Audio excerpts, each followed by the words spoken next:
the Shakti avatar is not so commonly talked of in the traditional literature. The Indian tradition that speaks about the avatar gives us a male avatar. And so too other traditions like the Christian one that speak about an incarnation. Shakti avatar is a very special manifestation that comes for not merely the establishment of dharma as the male avatar is supposed to do, but for internal transformation. The evolutionary process requires a jump, and the power that makes that possible is the Shakti avatar. This is Sri Aurobindo's view on the matter. And he traces it back to the Veda. We saw last time how Sri Aurobindo places the story of Savitri in the Veda.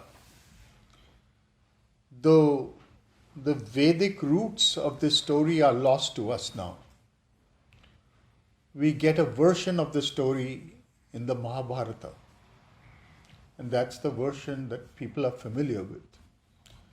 But Sri Aurobindo is looking at the version from the Veda. A esoteric link to that tradition continues in the Tantra. So this is why in the hymns related to the great goddess Durga, she's equated with Savitri. One of the chants that talks about the Durga says, Tvameva sa, Tvam Savitri. You are she, you are Savitri. So this is a hearkening back to the roots of Savitri, whose name itself is related to the sun god, Savitra. Savitra's daughter, Savitri.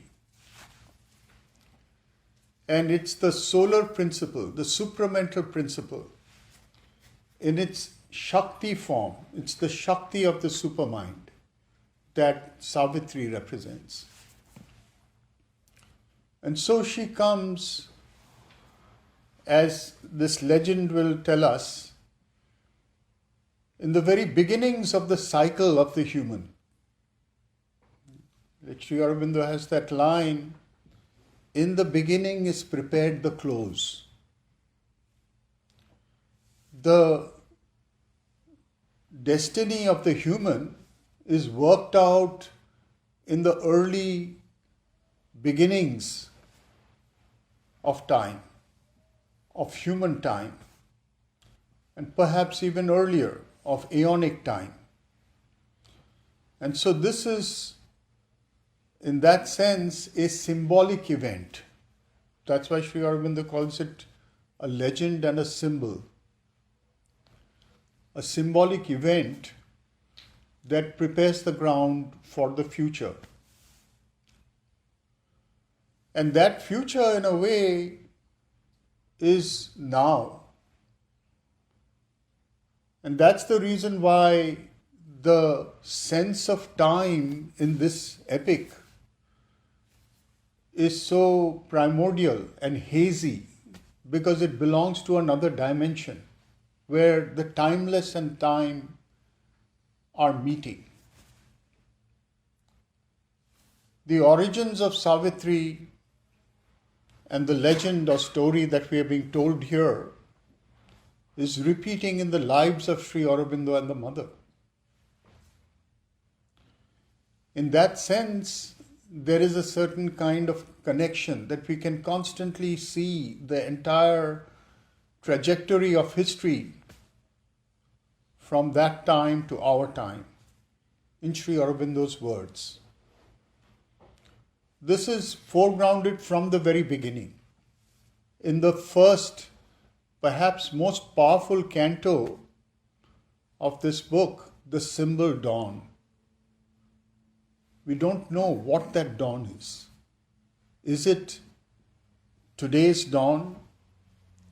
Is it the dawn of time itself? Is it the dawn of the day that Satyavan will die, which is the chronological position, location of that dawn in the epic? It's all these dawns. It's a symbol dawn. And that's the power of Savitri to connect us through time to the timeless. So last time we discussed Savitri's incarnation from the viewpoint of the story, the legend,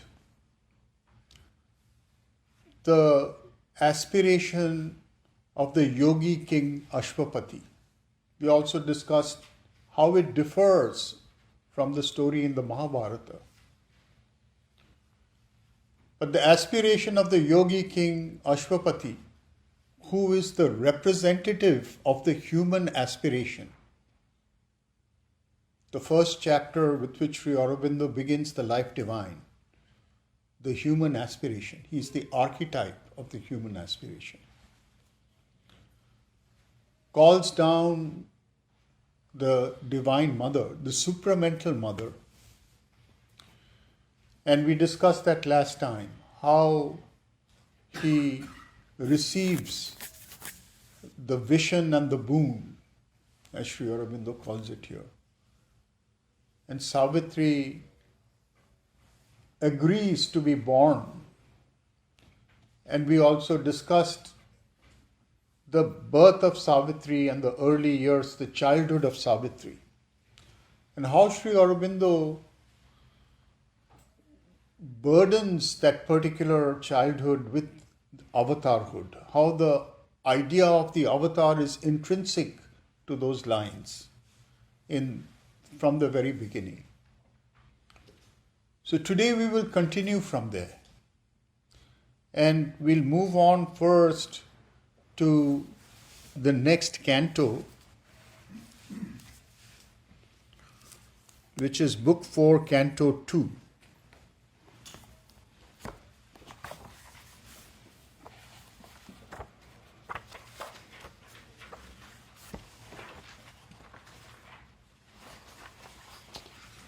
And that is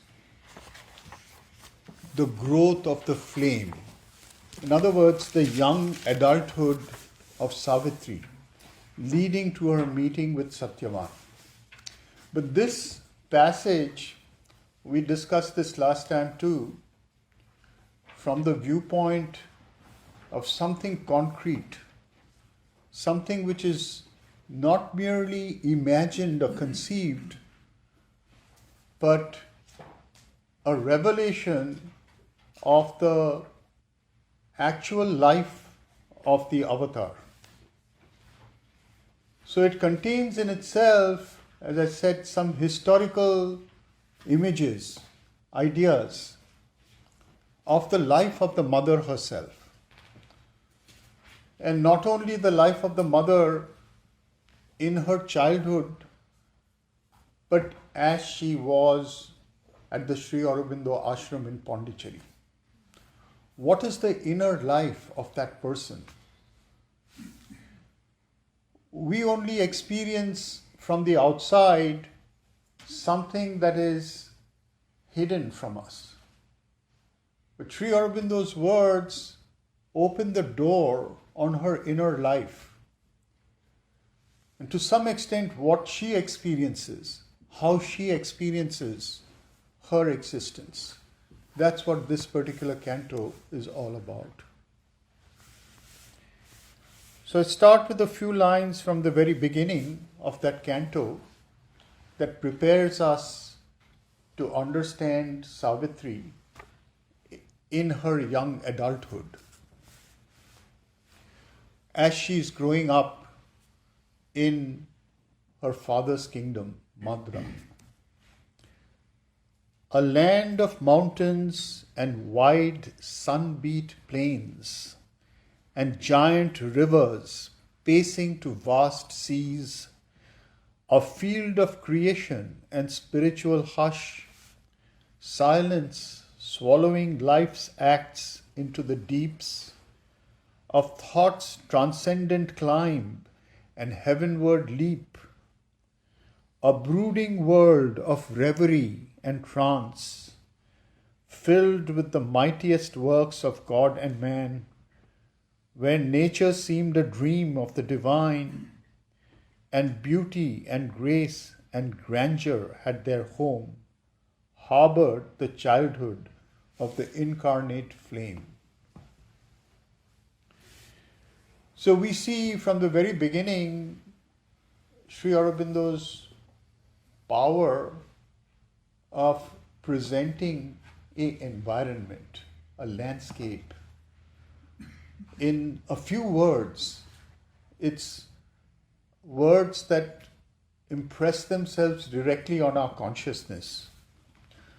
A land of mountains and wide sun-beat plains and giant rivers pacing to vast seas. It's an image that immediately presents an entire large scope of landscape. And from that physical or geographic description, he moves into the psychological. A field of creation and spiritual hush. This is the space in which Savitri is unfolding. It's unfolding in a psychic space in which matter is a psychic phenomenon. So this geographic description is really a psychic description. Matter, geography, landscape is an experience. It immediately takes us into another consciousness. A field of creation and spiritual hush, silence swallowing life's acts into the deeps. We experience the silence of the land.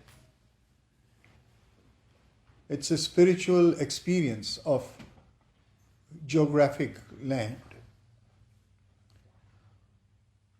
And from there it immediately enters into an even deeper experience of thought's transcendent climb and heavenward leap. Matter itself is a form of the idea. Material realities embody spiritual experiences. And this is the level at which Sri Aurobindo is inviting us not only to approach Savitri, but approach matter itself, approach landscapes, approach nature. Nature embodies the spiritual ideas of manifestation. And that's why this landscape is really an embodiment of thought's transcendent climb and heavenward leap. A brooding world of reverie and trance, filled with the mightiest works of God and man, where nature seemed a dream of the divine. That's the space, nature of that space. And beauty and grandeur, grace and grandeur had their home, harbored the childhood of the incarnate flame. So this is the environment, and partly the reason Sri Aurobindo is presenting it like that is that this is Savitri's experience. Savitri experiences in nature the spiritual reality that she has come from. She experiences the truth, of nature. Nature's, not its exterior, but what its spiritual reality is.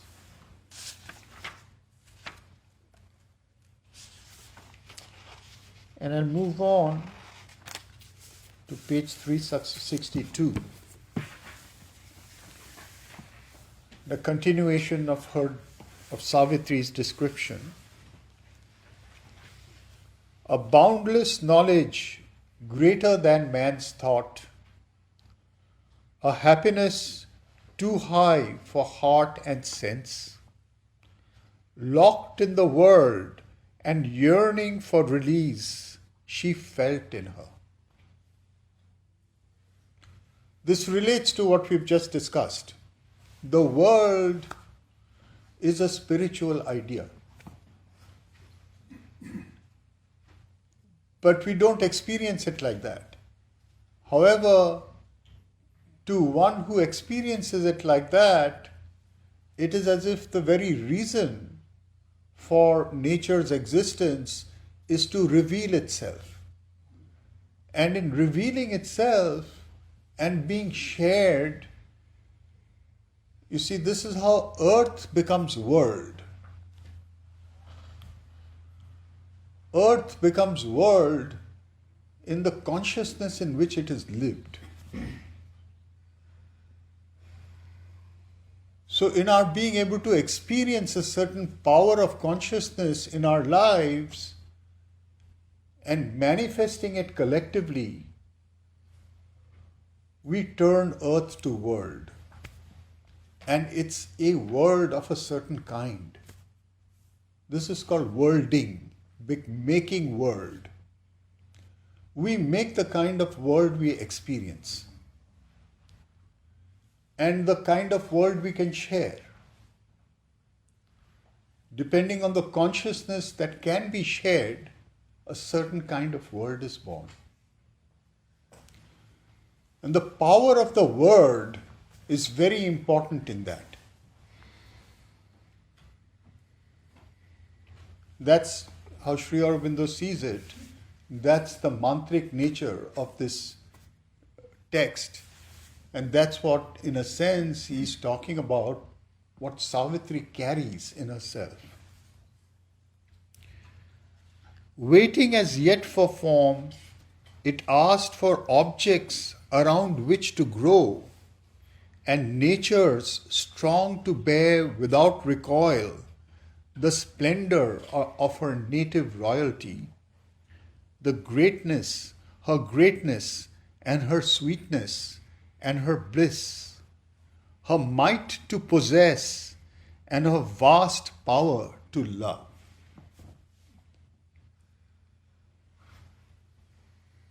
So these terms, again, this is Sri Aurobindo's spirituality. These terms describe a spiritual perspective on life. And that perspective is not a world-negating perspective. It's those terms, those words are an expression of a spiritual vital. The vital, her greatness and her sweetness and her bliss, her might to possess and her vast power to love. This is what she carries. It's the fullness of a life, a vital life, that is looking for the one in all things and has the power to experience it and express it. But as I said, a world is made collectively. So she's looking for receptivity by which that which is in her can be shared and can become one world. Others can experience it as well. Earth made a stepping stone to conquer heaven. This earth conquering heaven, again the terms, this is the reason why she's a Shakti avatar. this kind of power, the whole idea of power, conquer heaven, to possess, her might to possess. See, earth made a stepping stone to conquer heaven. This conquest of heaven, earth becoming a stepping stone to conquer heaven, is what I mean by worlding, making a world. What kind of a world are we making? The earth becomes heaven, making heaven of this world from a perception and an experience of what its potential is.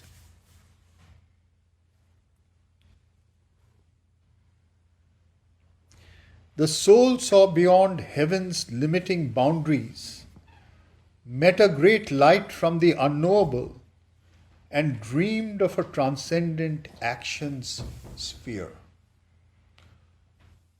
So here again we find these three terms that Sri Aurobindo uses that he gets from the Upanishads: the known, the unknown, and the unknowable. The known is the earth, that which we already experience and have, in a sense, made common by the commonness of our speech.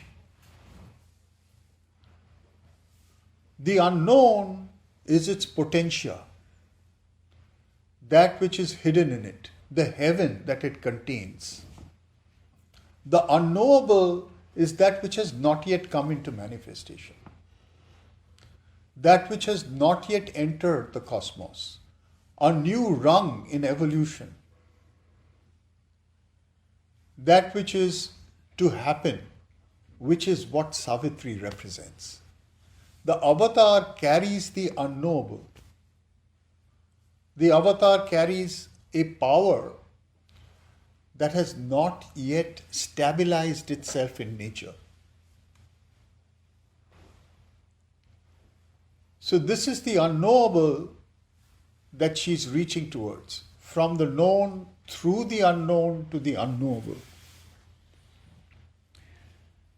The soul saw beyond heaven's limiting boundaries, the limitations of the unknown, the limitations of even the highest ideals that we can form based on what we know.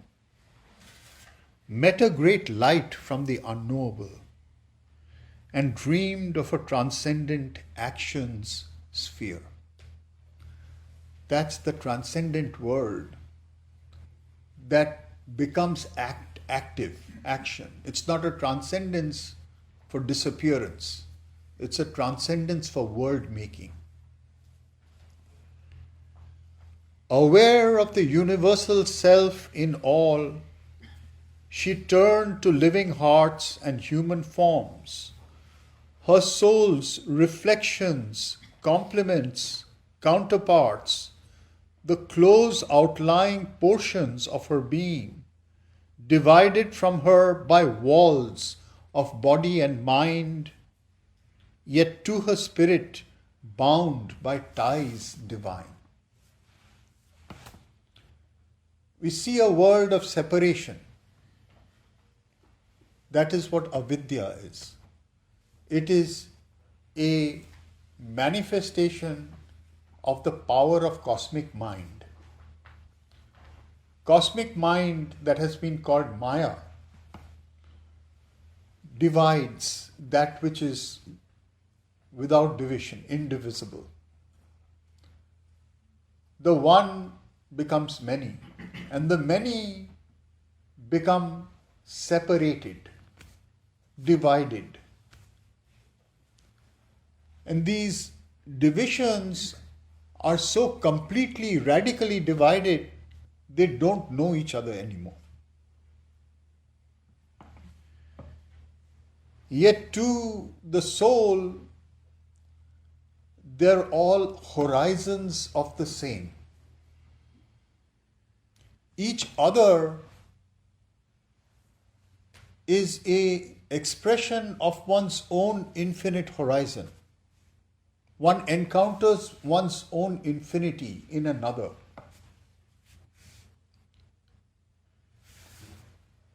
So this is how she sees everybody. Her soul's reflections, complements, counterparts, the close outlying portions of her being, divided from her by walls of body and sense, body and mind, yet to her spirit bound by ties divine. One is reminded of Mother's use of the metaphor of the golden chain. She says, if one turns to me even for a moment, they connect to me through this golden chain that never leaves them. The golden chain is always there. This is the becoming of the one who is known as a portion in the other. Overcoming invisible hedge and masked defense and the loneliness that separates soul from soul, she wished to make all one immense embrace, that she might house in it all living things, raised into a splendid point of seeing light, out of divisions dense inconscient cleft, and make them one with God and world and her. So this is the world she wants to make. This is the worlding that she's looking for. She feels a oneness with all those who are around her. And she wants to manifest that. She wants to have that experienced and expressed.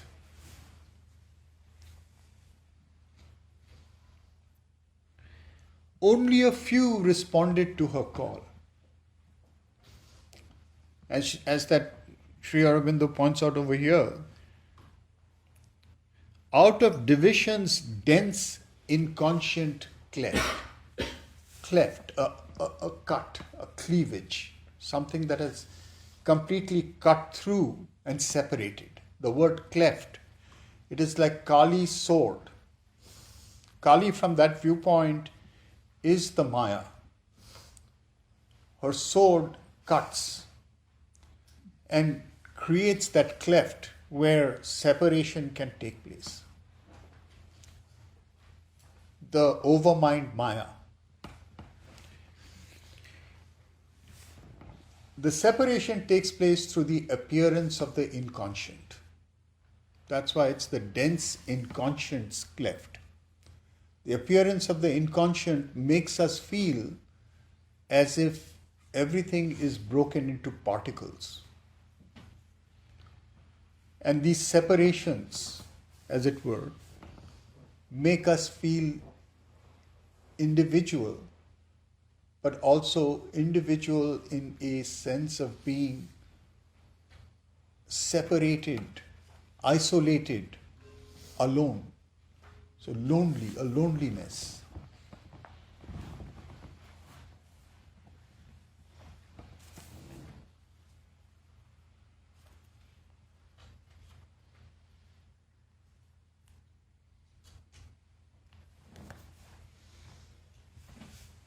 What separation are you talking about? The separation of people, of beings. The fact that, you see, like the separation of entities. The world is made of things. A thing is something with the indivisible has entered into the inconscient. And this inconscient has created separation, the appearance of separation. So there is a duality. On the one hand, to the spiritual sight, there is only one. But on the other hand, there is a division, a cleft, that has created objects that are totally separate.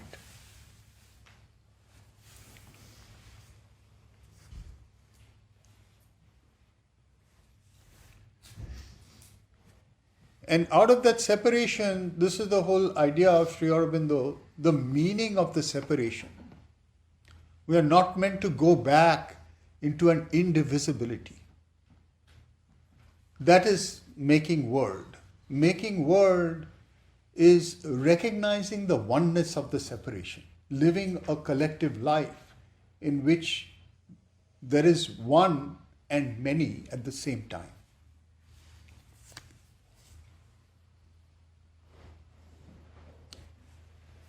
Only a few responded to her call.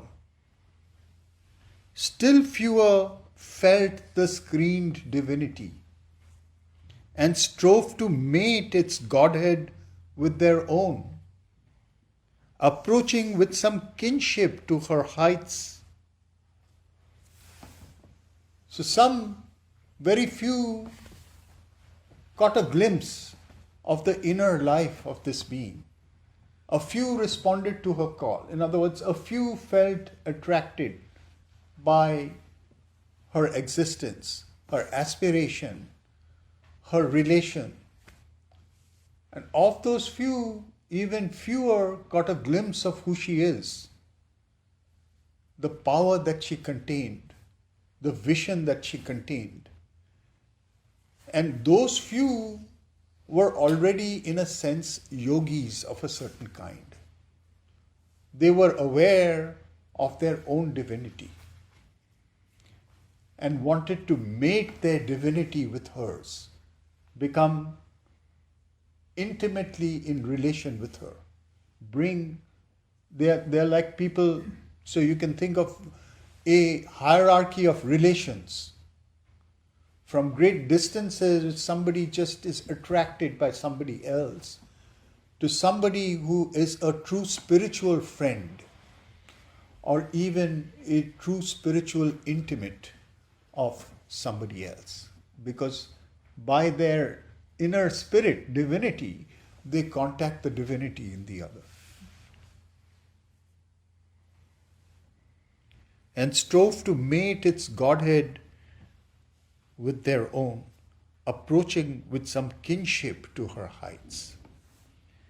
Uplifted towards luminous secrecies, or conscious of some splendor hidden above, they leaped to find her in a moment's flash, glimpsing a light in a celestial vast, but could not keep the vision and the power, and fell back to life's dull, ordinary tone.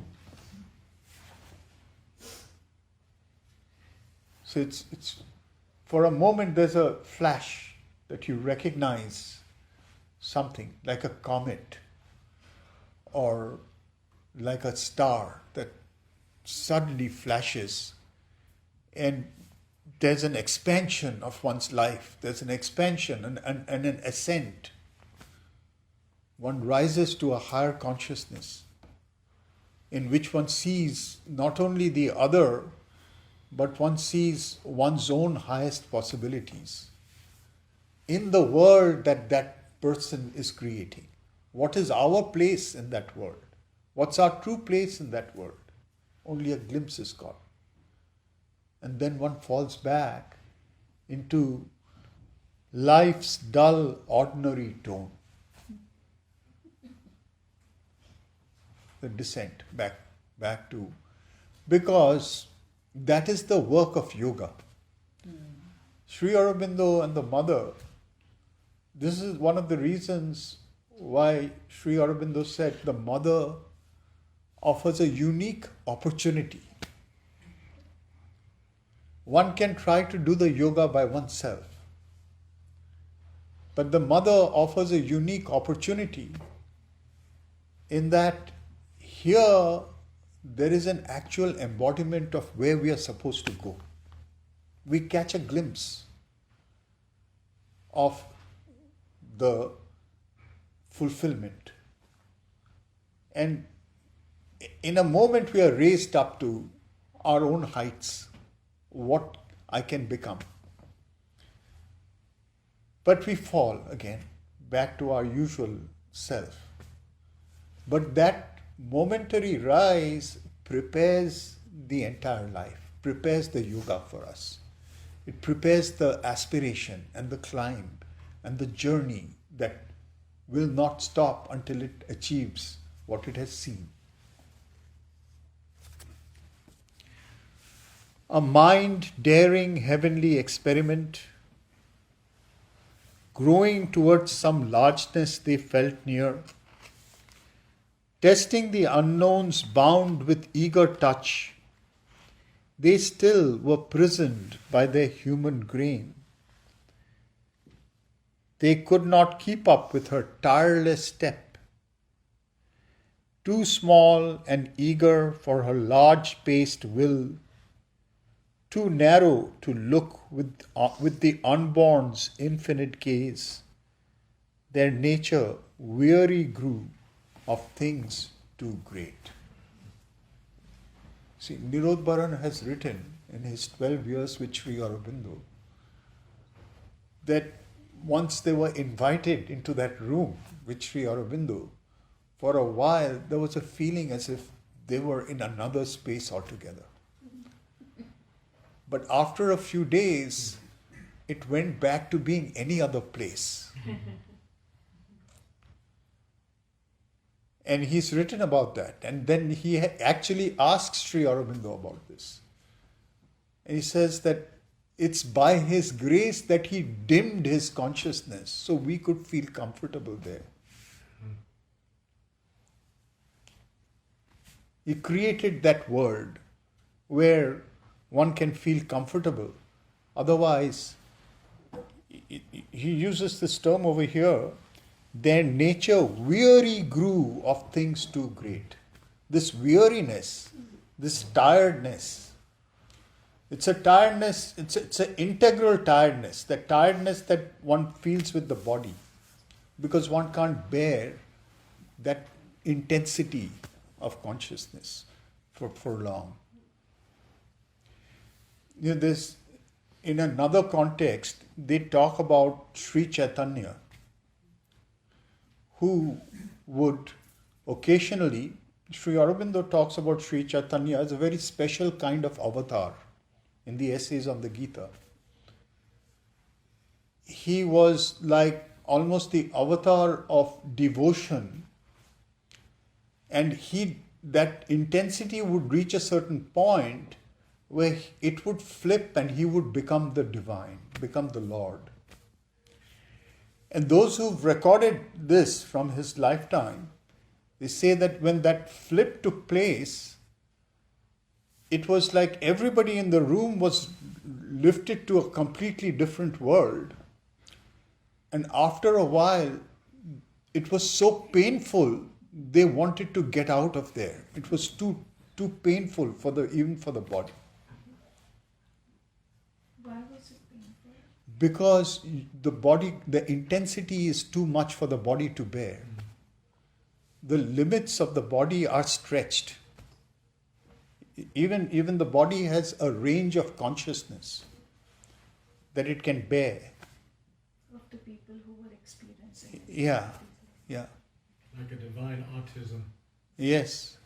This is the same thing like when in Gita or when Krishna showed his Virat Rup to Arjuna, then Arjuna Yes. said stop it. Yes, there of course it is also a matter of seeing something that the mind can't bear, because he's seeing the supramental. He's seeing exactly this dividing reality is overcome. And he's seeing something that mental consciousness is not being able to grasp. And yes, it's a painful experience. That's beyond a certain threshold. It's a painful experience. Their nature weary grew of things too great. For even the close partners of her thoughts, who could have walked the nearest to her ray, worshipped the power and light they felt in her, but could not match the measure of her soul. It's always greater, and this sense of worship, sense of something that one can only bow down to, but not match up to. And this is a very significant,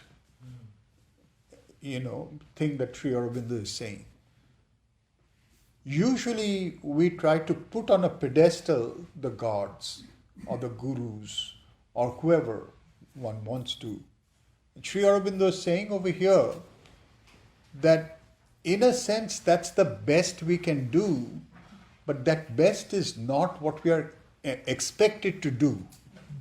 We are expected to rise to the nature of that being. Yes. It seems to me like the institutions of religions are all about the pedestal and Yeah. keeping the distance. Right. So people, in fact, are not empowered in themselves Yeah. and have the direct connection. Yeah, right. And in this case, Sri Aurobindo is saying that it's almost too great and one falls to that level. And if one falls to that level and keeps it there, and that's what you're saying with the institutions, that becomes the norm. And that immediately, in a way, is comfortable because that creates a space in which one doesn't have to go any further. There's refuge. Yes, There's no transformation. exactly.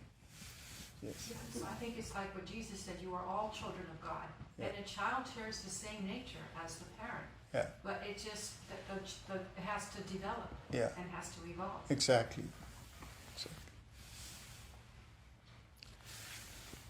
A friend and yet too great wholly to know, she walked in their front towards a greater light, their leader and queen over their hearts and souls, one close to their bosoms, yet divine and far. And this is actually part of the complexity of who the mother was that Sri Aurobindo is trying to portray. This is an image of the mother. These words are a direct image of the mother. A friend and yet too great wholly to know. She walked in their front towards a greater light, their leader and queen over their hearts and souls, one close to their bosoms, yet divine and far.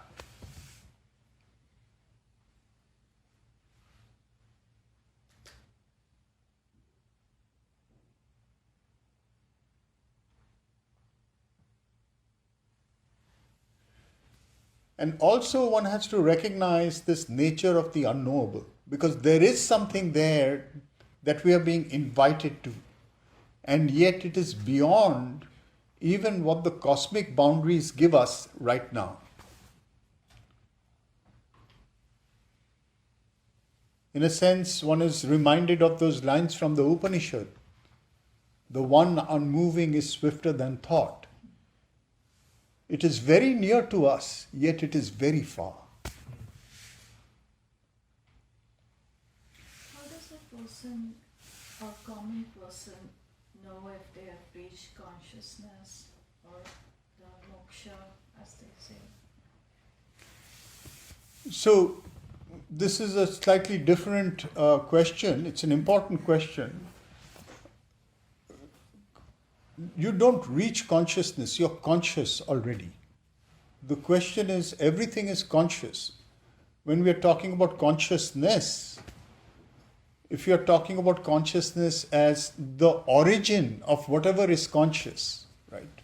What our traditions call chit or chit Shakti, right?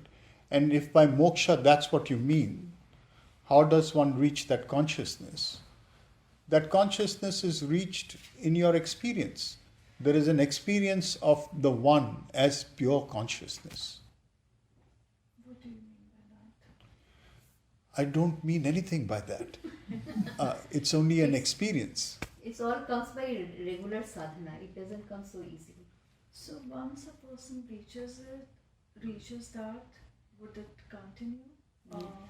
So Or is immediately, it like just it's at being the said moment here, of knowing? sometimes you catch a glimpse of it. Sometimes you have an experience of it. But it doesn't necessarily remain. you can come back to who you were.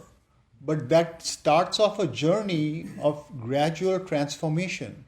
The idea is to come to a point where you experience it all the time. So this is the whole idea of yoga.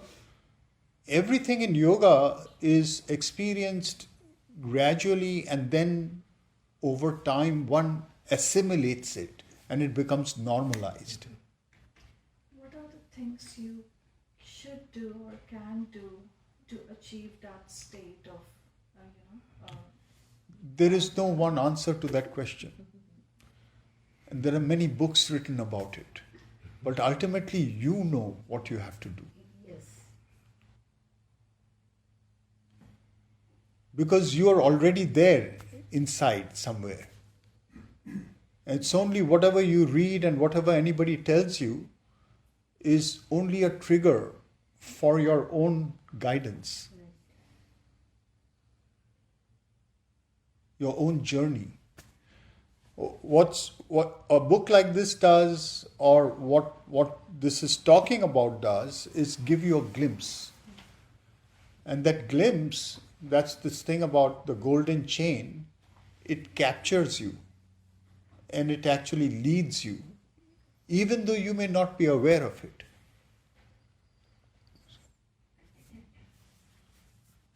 Somebody asked Sri Aurobindo, does the psychic being play a part in the Buddha's life? And Sri Aurobindo said, whether it plays a part in his teaching or not, he wouldn't even have gone towards the goal that he went for were he not impelled by the psychic being. Can you repeat So, what you said? pardon? Can you repeat what you said? Because I did. Yeah. You see, the psychic being, idea of the psychic being is that the divine is inside you. Already the divine is inside you. We start from a beginning in which we are completely forgetting of that fact, ignorant of that fact. But that gradually leads us towards the recognition of that and the experience of that. However, how it expresses itself and how we experience it is not necessarily the same for different people.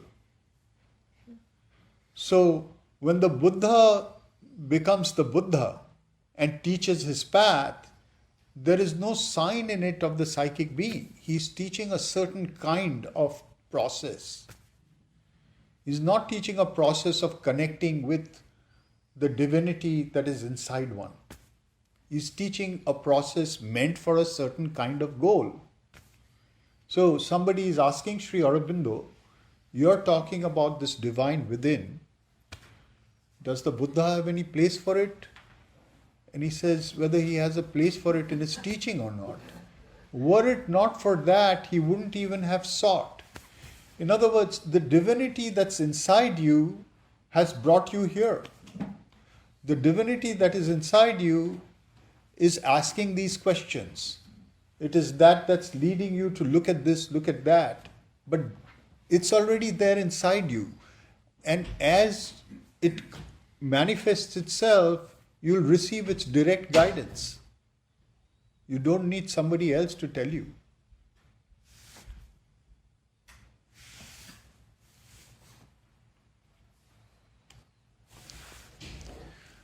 We continue. Admiring and amazed, they saw her stride, attempting with a godlike rush and leap heights for their human stature too remote, or with a slow, great, many-sided toil, pushing towards aims they hardly could conceive. So this is the greatness of somebody who is sensed as leading you to a goal that you can dimly intuit, but somebody who is clear about it.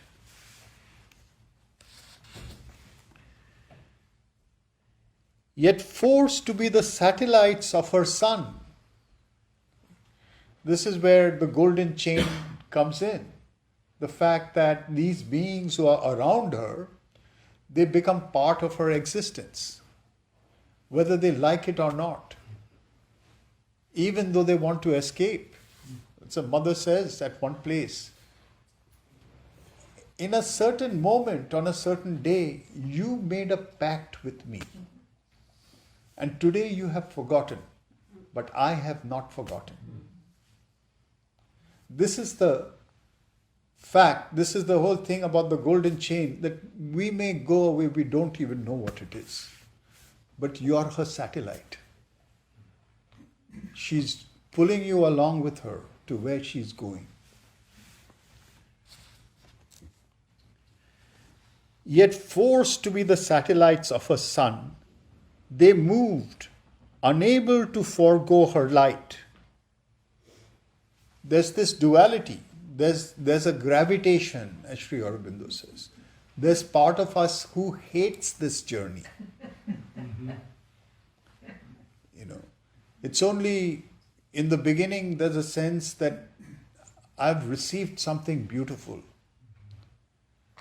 But as you take a few steps, you realize all the many beings inside you who say, I didn't sign up for this. I don't want to go there. And then they realize that they're being dragged. There's no way out.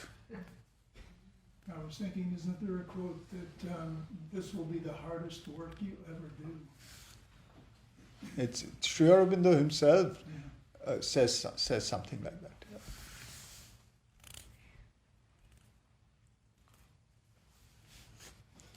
He has a very interesting saying about this. There's a place where he says, I got into this yoga because I'm lazy by nature. If I knew the kind of work that it would entail, I would have thought twice about it. So in general also, like people when see somebody who is doing spiritual practice, so the other people will say he doesn't have anything else to do, so he's doing that. He's not lazy by nature. No way. Well, there's some divine wisdom to that as well. Were he not lazy by nature, he would have done a lot of things to get to the point. He was always looking for, the central truth. Reduce it to those two things that the book The Mother starts with, right?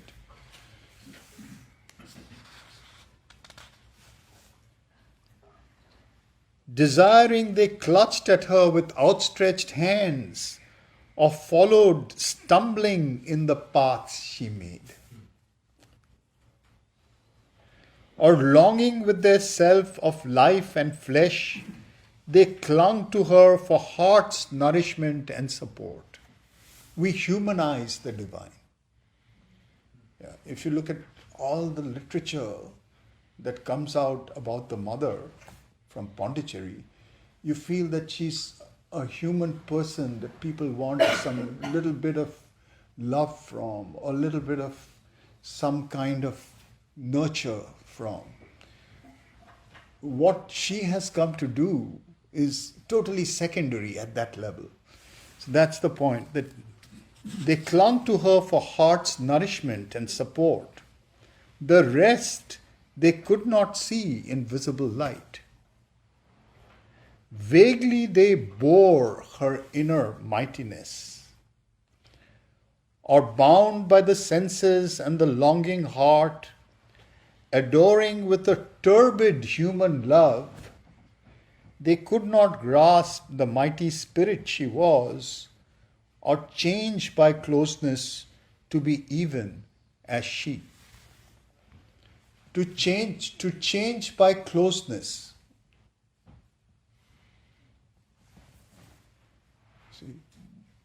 Salokya, Samipya. These are terms used in Vaishnavism because the goal in Vaishnavism is not only union with the divine. Sayujya. Sayujya means to be one with the divine. In Shaivism, the goal is to become Shiva. But in Vaishnavism, the goal is to become one and separate. To be close, to be intimate, to live in the same world. Salokya. And in that closeness, to become like the one that one adores. And that's the point he's making here. That closeness of relationship transforms us. It's transformative. If the closeness offers itself fully, it's fully transformed. This is the yoga of relationship. And this is central to Sri Aurobindo's yoga. The yoga of relationship with the mother.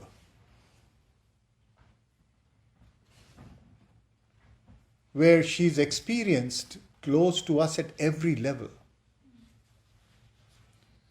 There's a passage in the book Champaklal Speaks, where Champaklal says one day the mother took a lotus and put it on her head and on his head.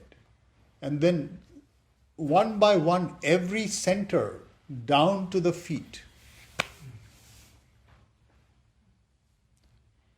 And he said he experienced the fact that she was telling him, you are related to me at every center of your being. Experience that relation. That will transform you integrally. An integral openness, an integral relationship.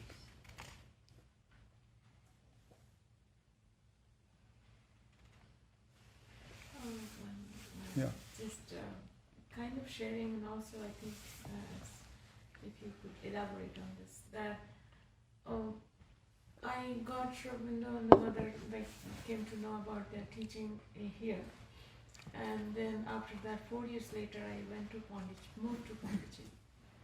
So there I never earlier experienced that anything to do with their not being in their bodies. But in Pondicherry, actually at some point, not at the beginning, but at some point, I started feeling the pain of that separation, like they are not in their bodies, because people used to talk about their experience while they were in their bodies, and I felt I'm missing it. So I'm just saying that at this every level, even though somewhere inside that she is everywhere, otherwise I could not have even come here. And at the same time, that pain was also quite concrete. So do you want to speak a little bit? Yeah, I would like to say something about this. I also have never seen the mother in her physical body, nor Sri Aurobindo.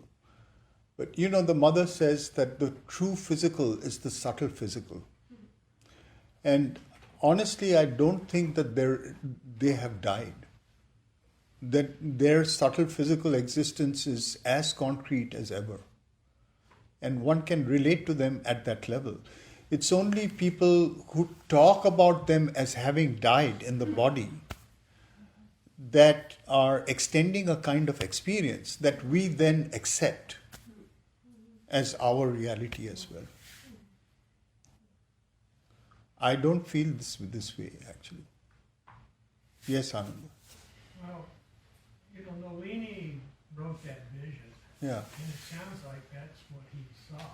And Yeah. that's what she was telling him. Yeah. That she's there. Yeah. Yeah. Okay. Yeah. I think anybody who enters the path of Mother and Sri Aurobindo starts feeling their presence. It may be at different levels. One may feel it as an influence. One may feel it as what Sri Aurobindo calls the yoga force. One may feel it in circumstances. There's a presence. There is a sense that somebody is guiding you. And over time, it becomes more and more concrete. And in the book, the mother itself, Sri Aurobindo is saying that that connection becomes so concrete that it takes just an instant and she's with you. Yes. It's just a story, but when I was many years and worked in Oroville, and it used to drive me crazy when people would say, if only the mother was still here. It's like, how can you even be here and not feel how here? Right. Because her presence was palpable, her guidance was just nonstop. Yeah. But one night I was feeling kind of sad about something, and I was sitting on the side of my bed, and I said, Ma, sometimes I just want to be held. Can you do that? Wow, it was like 3 arms went like that right around. I called it my bliss straitjacket. It was just like I went into this bliss state. It was like, that's good enough. But I mean, it was just like that, and it was immediate. So I mean, it's like if you have the connection. She was just right there with you, whatever you needed. That's beautiful. It was right there. So beautiful, yeah. So powerful. I think there's another aspect to it also, Swaha, which is, when you were talking about people in Aurobindo saying, if she was only here. The other aspect is that because of the fact that she had an unerring vision, to some extent it's related to what we are reading, that we start depending on that and feeling that if she was here, she'd say the right thing and do the right thing and stop all this nonsense that's going on, right? And it's also a sign of the fact that what she's telling us is that embody me, become me. Yes. Yeah. And that's so difficult. It's even more difficult in the collective. That's the demand of the hour. That it's really the collective that has to become her. And it's so difficult, you see. So that I think that's where this is coming from. And it's so appropriate what Sri Aurobindo is saying here. That while she was in the body, people could have done that to a much greater extent. And they didn't. They actually kept her on a pedestal.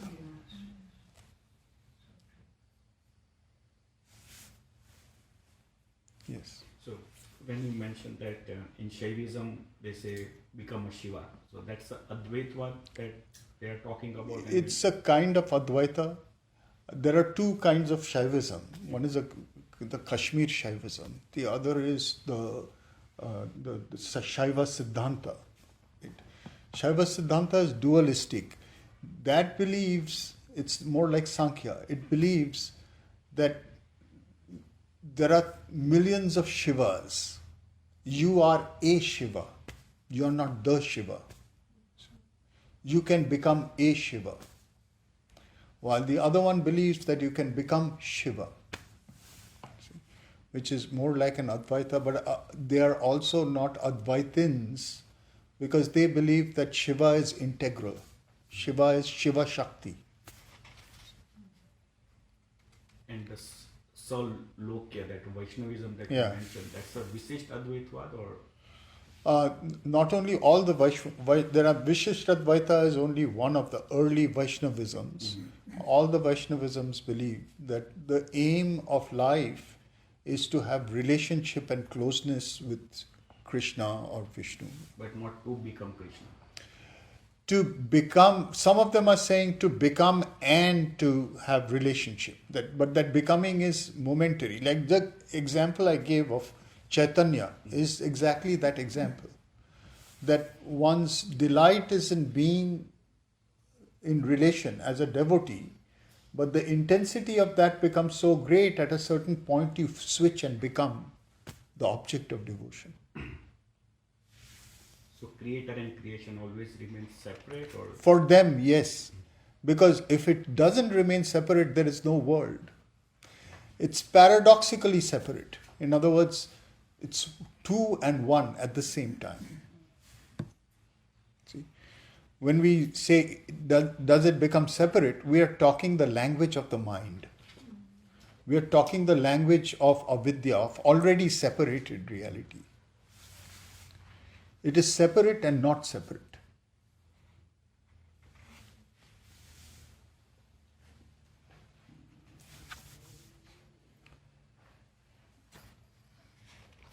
Adoring with a turbid human love, they could not grasp the mighty spirit she was, or change by closeness to be even as she. Some felt her with their souls and thrilled with her. A greatness felt near yet beyond mind's grasp. To see her was a summons to adore. To be near her drew a high communion's force. So men worship a God too great to know, too high, too vast to wear a limiting shape. Again, that same sense of something so much more than us, that the best we can do is worship. See? When actually the call is to become.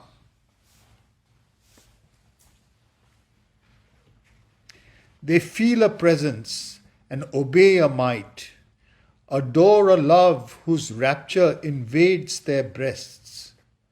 To a divine ardor quickening the heartbeats, a law they follow, greatening heart and life. Open to a breath is the new diviner air. Open to man is a freer, happier world. He sees high steps climbing to self and light.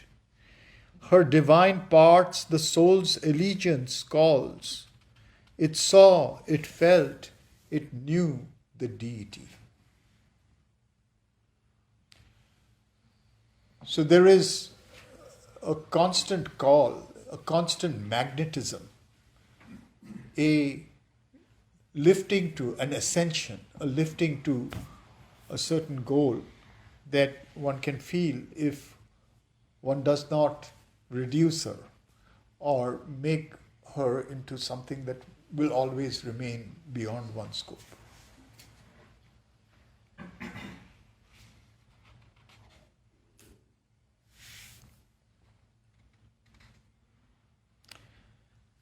Continuing, I'm jumping to 365, the same train of thought.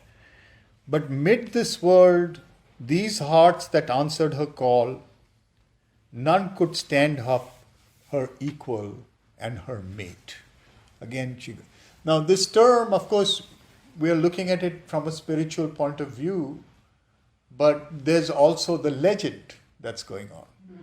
And according to that, all that we are reading has another significance.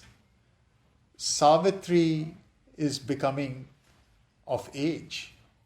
And in those days, the idea was that there were three ways that you could find a partner. Either it happened, somebody came to you, or somebody approached your father as a suitor. Or if none of that happened, what is called a Swayamvara was announced. Swayamvara is how Draupadi became the wife of the 5 Pandavas. Swayamvara, Swayam means self. And Vara literally means boon. But it also means husband. So it's self-chosen husband. And that occurred through a kind of competition that was set up. And suitors came and they participated in the competition. Whoever won the competition won the hand of the bride. So these passages are also related to the fact that she's coming of age, but nobody wants to come close to her. Everybody sees her as too great. And in the story, in the Mahabharata too, that is the case, where not even for the Swayamvara is anybody coming. She's too great. That's the sense of the word mate in the legend sense. So she says, I'll just do it myself, I'll go find it. Yeah, the father actually the father tells her, Ah. just go and find somebody. So none could stand up her equal and her mate. In vain she stooped to equal them with her heights. This, of course, again, we know both in the lives of Sri Aurobindo and the mother. The mother says it about Sri Aurobindo. Says it from the time that she came there, she found him surrounded by the people that he had brought from Calcutta and that saw him as their friend. And he made no distinction. It was a complete communism that they practiced. A total communism. They bathed in this with the same soap and wiped their bodies in the same towel. And, he had a plate where whatever money they earned or whatever they got was all put in that plate. And whoever wanted took from there. So somebody asked him actually that, why are you doing that? Said his answer was, it helps me to know I'm in the company of honest men. He just kept it for anybody to use. And that was the communism that they practiced. But the mother says there's another way to look at it, that his consciousness was so far above theirs that he was really having to exercise his consciousness to stoop to their level. And they weren't getting anything from that. So she changed things. And that's one chapter of the ashram's life. And, there's many questions around that as well. That something changed in a sense that his stature was recognized. But at the same time, it's as if a difference was... This is a similar kind of thing that's being talked about here. That a pedestal was created. But at the same time, if that pedestal was not created, the exchange was not taking place either. What is the meaning of pedestal was created? I am not getting that. Pedestal was created in the sense that you put one at a higher status. Even literally that happened because in the early days, Sri Aurobindo and his disciples, they would just sit together and talk. When the mother came, she started sitting on the floor. And gradually the others also started sitting on the floor. So, in a sense, literally a pedestal was created where he sat on the chair, the others sat on the floor. So, but at the same time, they recognized something higher, something greater, something that was they had to aspire to reach. Yeah. This whole discussion reminds me of, as many of us remember, like 20 years ago when there was a biography written about Sri Aurobindo. And many of the people in our communities and such, there was a divide between those that really felt like writing a biography of that sort was diminishing, taking him off a pedestal of a sort. That you needed to present Sri Aurobindo in a way that was on a pedestal, that you needed to show that they were saintly, holy. And then there were a number of us who kind of saw it as, no, this is about us becoming them, as it was stated here.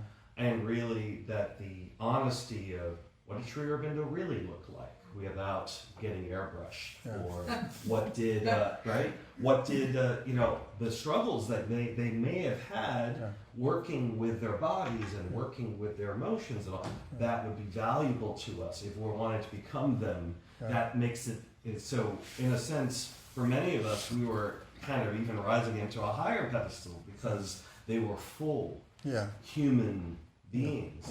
And so, but there was a divide. I remember on Aurobindo, people saying, well, you do not have the divine consciousness of Sri Aurobindo, how could you even speak of this or that, and it would just shut down the conversation. Yeah. Where many of us were saying, well, this is an evolutionary yoga. This Yeah. isn't about just saints and Right. having them and then being comfortable, Yeah. where we are Yeah. while we pray to them. Yeah. This is about us becoming Yeah. something, and we want to be in there, in the spaces like this. We want to be in the mantra. We want to resonate that part in us, that which is them, Yeah. and to grow that. Yeah, absolutely. I think these passages give us a glimpse into that kind of complexity, the complexity of exactly what you're referring to, Charles, which is their emotions are also being portrayed. In a sense, there are passages here where you experience the loneliness of Savitri.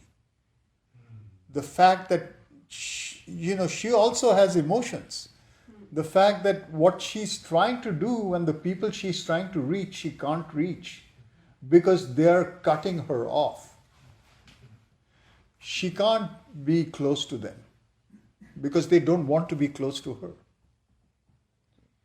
Which is a kind of burden, which is the burden of the sort of burden of the avatar that that he talks about. He talks about with regard to Ashwapati as well, but also Savitri, that there is a way in which her, human divinity, or divine humanness, or whatever you want to call it, is trying to reach out and create a collective. But that's sort of not being able to do so because of this barrier that's being made.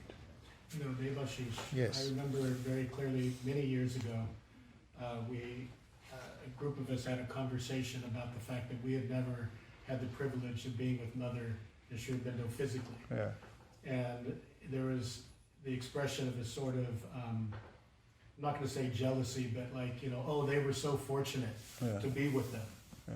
But then the discussion turned to, well, maybe we are the ones that are fortunate because we, having never seen them in the body, we get to develop a deeper connection. Yeah, I remember, Yes. True.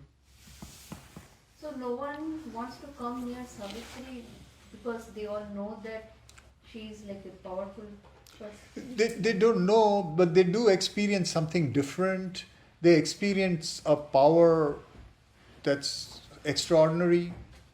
And so they feel that it's not really somebody I can feel comfortable with. I can't feel close to this person.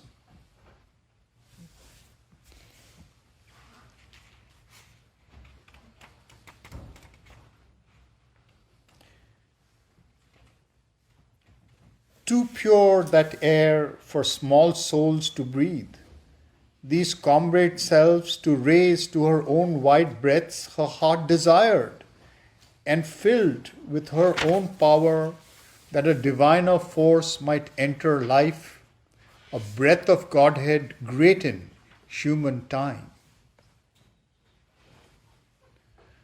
Although she leaned down to their littleness, covering their lives with her strong, passionate hands, and knew by sympathy their needs and wants. She understands them. She is able to experience what their needs are. And dived in the shallow wave depths of their lives. So their consciousness is a shallow consciousness, but she enters there and met and shared their heartbeats of grief and joy, and bent to heal their sorrow and their pride, lavishing the might that was hers on her lone peak, to lift to it their aspirations' cry. And though she drew their souls into her vast, and surrounded with the silence of her deeps, and held as the great mother holds her own, only her earthly surface bore their charge, and mixed its fire with their mortality. It's only a surface relationship. They can't go into the depth of who she is. So they means general people. The people in her world, the people that she relates to, who she encounters, who are, known to her to some extent. Her greater self lived soul unclaimed within. This is part of the loneliness, you see. That most of her cannot relate to anything. It's there, it's brought something, but it can't give it.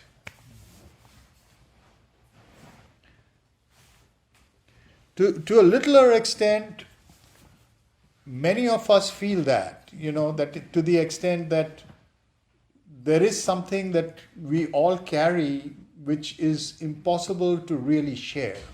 There is an inner life that becomes hidden. And we look for our own people, our own community. And it's only to the extent that there is a kind of receptivity that there is the possibility of creating a common life. See? And the greater the consciousness, the greater the loneliness from that point of view. And this is the point that Sri Aurobindo is making here.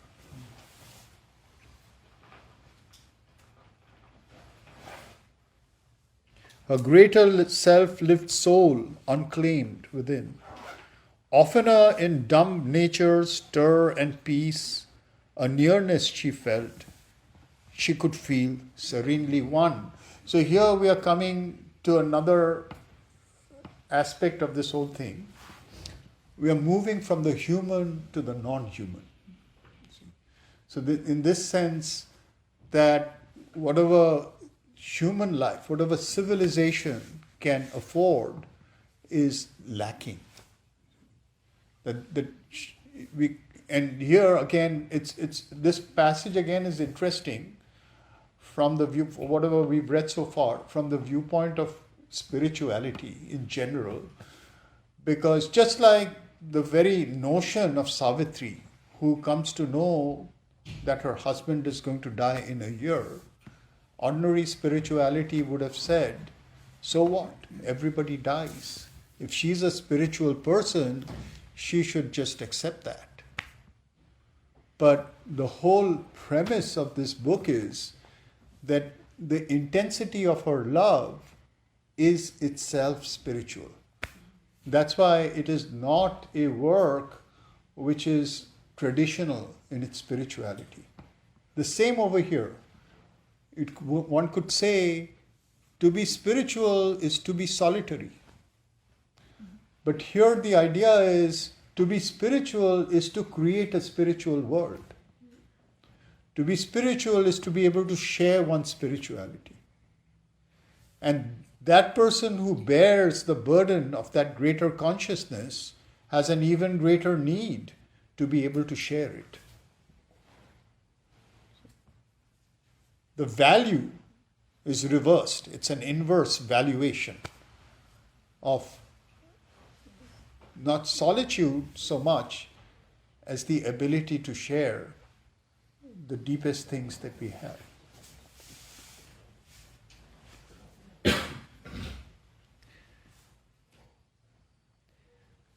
So, her life is not restricted to the human. Her life is sharing with the earth, with the plants, with the animals. She has a kinship that is in some way deeper, better than her life with humans. Oftener in dumb nature's stir and peace, a nearness she could feel serenely one. That's why we also began with that description of nature. It's as if nature embodies in its non-complexity, in its simplicity, a greater divinity. It manifests it much purer, in a more purer form, in a purer form. The force in her drew earth's subhuman broods. And to her spirit's large and free delight, she joined the ardent-hued, magnificent lives of animal and bird and flower and tree. Yes. Just what you said, the purity aspect I get, but the simplicity. I mean, nature is Yeah. just a celebration of complexity and Yeah. interdependence. So True. I never think of it as simple. Pure, yes, but Yeah. simple, no. Yeah, I'm using the word simple from the viewpoint of a consciousness that has not become self-aware of its complexity. Okay. See, once you become self-aware of complexity, it becomes a choice, and choice means that there is kind of struggle. Exactly. Yeah. And prior to that, in this particular case, there is direct manifestation. She joined the ardent-hued, magnificent lives of animal and bird and flower and tree. They answered to her with the simple heart. In man, a dim, disturbing somewhat lives. What a powerful line. He captures the soul of the human. In man, a dim, disturbing somewhat lives.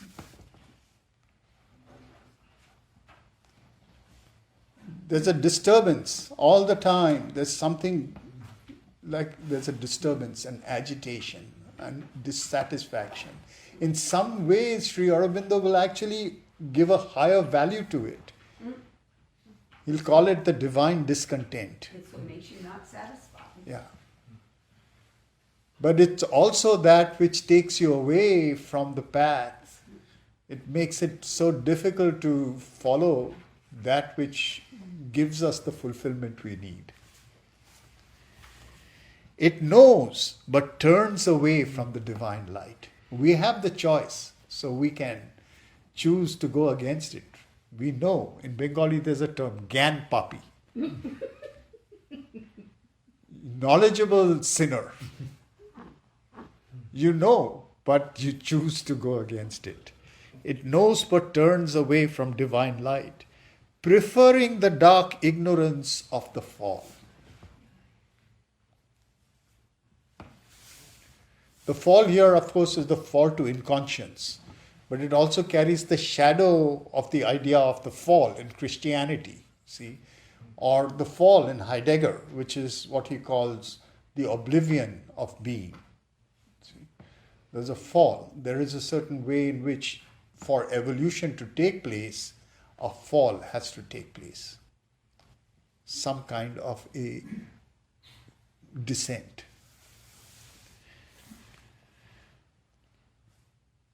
Among the many who came drawn to her, nowhere she found her partner of high tasks, the comrade of her soul, her other self, who was made with her, like God and nature, one.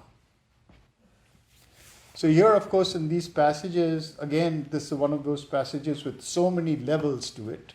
We are talking about the legend. She is intuitively aware of the life of somebody, Satyavan, who is almost like a, part of her existence, half of her existence, as she says over here.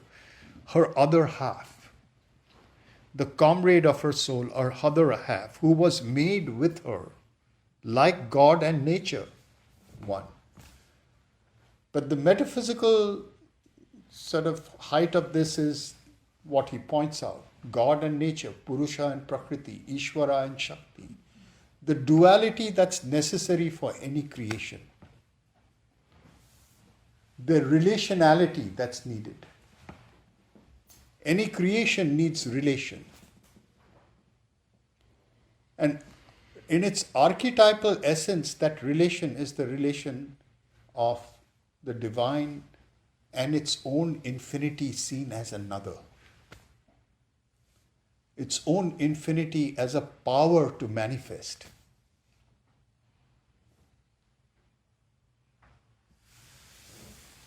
She intuits that.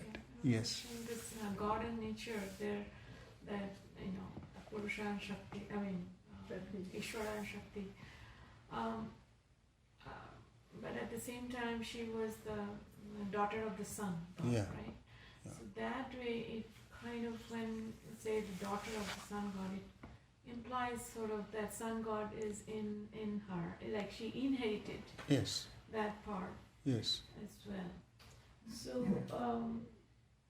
I don't mean to kind of get into this kind of hairline detail, but I'm just thinking that as an individual, Savitri Yeah. also had both Yeah. the sun and the nature together. Yeah. Absolutely. I mean, that's the case, but it's in manifestation, it also separates itself for manifesting that relation. See? Integrality, this is the thing about the idea of the fall. That's why he uses the word the fall. The fall is the sacrifice of Purusha. The fall is the fall of Humpty Dumpty. See? It's the fall of the sun, splintering itself into the dust of earth. See? But that's exactly why in each grain of the dust of earth, the whole sun is present. Integral reality is in every particle. But every particle is important because the sun is self-multiplied for the relationality that makes possible.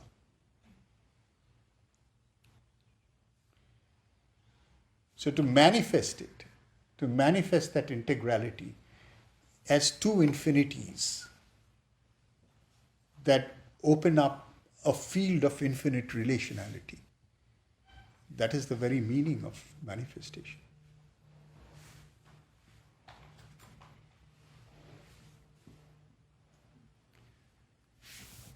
Some near approached, were touched, caught fire, then failed. Too great was her demand, too pure her force. Thus lighting earth around her like a sun, that image of the sun is coming, lighting earth around her like a sun, yet in her inmost sky an orb aloof, a distance severed her from those most close, puissant, apart her soul as the gods live.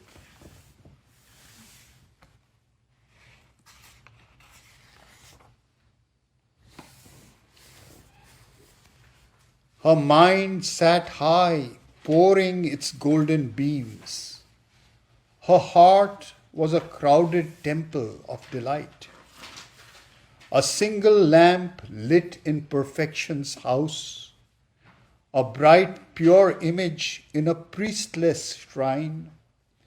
Midst those encircling lives her spirit dwelt, apart in herself, until her hour of fate.